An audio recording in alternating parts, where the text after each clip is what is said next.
Greetings from Virginia, everybody. It's John with Expedition Calypso Win here on April the 12th, 2026. Just a little update. Some people have been asking me about updates on the boat. Got my birthday Ray-Bans on. How stylish are these Wayfarers, circa 1978? Let me take those off so I can see in the shade a little bit. It's actually a little cool here still in early April on the lower Chesapeake. Who knew? It's been cool for the last 10 days or so. Nice. I'm sure we'll all be complaining soon about how hot and sweaty it is. Had pretty much a bitter winter here, but I wouldn't know about that. I was in Africa. So yeah, a little bit of a self-reflection here. This is actually my 64th birthday, and a little bit of focusing and thinking about persistence. If you're getting involved in anything challenging in life, it better be all about persistence, right? Whether you're trying to get through undergraduate or graduate school or start a new business or start something, it rarely comes easy, right? If you've got to be persistent, you got to really want it. Thinking back about 3 years ago, this time of year, 3 years ago, I was crying in my beer over a restaurant that I'd struggled for over a decade. Persistence. Struggled over a decade to put that little project together that just ended up blowing up in my face, and wasn't feeling too happy about that. So I'm sitting there working. Luckily, I got a second career that I can work from home. So I was working on my laptop and had another laptop on at the same time, and was watching YouTube videos. So I see this blonde woman from Holland, I think. Her name is Itchy Boots on her YouTube, and she's traveling the world on a motorcycle. I thought, oh, that's great. Let's do that. Starts thinking about that and looking at Royal Enfield Himalayan motorcycles like she was riding into the Himalaya across northern India. Thought that's fantastic. I've always wanted to go to the Himalayas. Then I thought, well, I'll go hike the Appalachian Trail. Well, that's kind of overdone at this point. Appalachian Trail is apparently bumper to bumper, almost like it is to climb the summit of Everest. You got to wait your turn like you're down at Disney World to going through small world ride. So I said, no, let me think back. Something else. I'm just not sure. Those are the two. I've got creaky old joints and gout. I need something I know I can do without having to worry about physical ailments so much. So I come across this little documentary movie on YouTube. It's called Chasing Bubbles. Oh, yeah, I'm watching all these YouTubers. Yeah, let me see what this young whippersnapper is doing. Chasing Bubbles changed my life.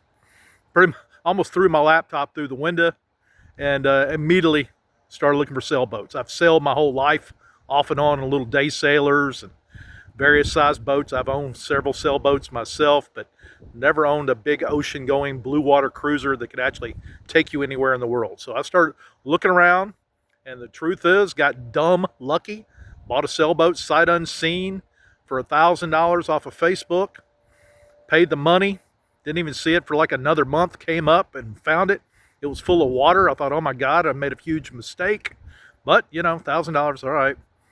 Some people spend that on lottery tickets in a month, right? So marked that one up. But the more we dug into the boat, we found out, yeah, John got dumb lucky. This is a good boat. These boats have circumnavigated plenty of times before. They don't have a lot of wood down in the bilge that rots out. It's full of old school fiberglass. We can save this boat, and it's really not that bad. So here we are going into, it'll be 3 years this July since we took ownership of this boat. Only been working on it really for about, I don't know, not quite 2.5 years at this point. Work on it part-time. I still have to work to gain the money to invest in the boat. We are a burgeoning, trying to start a nonprofit, making baby steps. We hope to start fundraising this year, selling ideas to create our own coffee brand. We're also working on a history of sailing and how to sail and get young children interested in sailing, so the coming generations will do as I did and got the sailing bug when I was about 10 years old, maybe, at Hilton Head at the famous Steve Colgate's offshore sailing school at Harbortown Marina. And so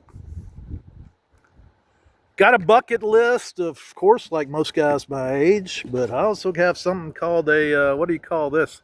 In the construction industry, they call it a punch list. It's all the things you got to do to be done with your project. Problem is, with a boat, the punch list is never done. So we've got it down. We've accomplished a lot in getting this boat seaworthy and safe for off. You know, we're not trying to get it ready just to paddle around in the Chesapeake Bay. We want to go across the Atlantic. In fact, our new motto is Zanzibar or bust. Zanzibar, if you Google that, you'll find out it's nowhere near the Chesapeake Bay. Then we've got our final list of cost. So about $15,000 more and we'll have a $100,000 boat. So replacing chain plates, replacing rigging, finding at least some decent used sales before we hopefully get some new sales. Got our wind vane coming in, looking to get a water maker. Got to reline our leaky fuel tank. The list goes on and on. Of course, it's all money. So we're getting there. We're persistent. We're old school. We got a work ethic they created back in the 60s. My old man instilled that confidence and work ethic and persistence in me. So I don't give up. I'm like a pit bull. You put me on something, and it's hard to get me to let go. So for the few followers we have, and hopefully new followers coming up, stay in touch, watch us. We put a lot of shorts out there over the last couple of months when we were in Africa. Nobody seems to watch the shorts, but if you're interested, I got some shorts from Africa. And stay in touch, keep watching, like our videos and share our videos, and who knows, we might actually have some interesting content. I don't know if we'll ever be one of these content creators or not, but just wanted to give you an update. Expedition Calypso win. We're close to being splashing, hopefully early this summer. We're going to do a season or two at least on the Chesapeake Bay and getting our sea legs and getting the boat completely ready before we head south and then eventually across the Atlantic to parts unknown. So Zanzibar or bust. Peace out.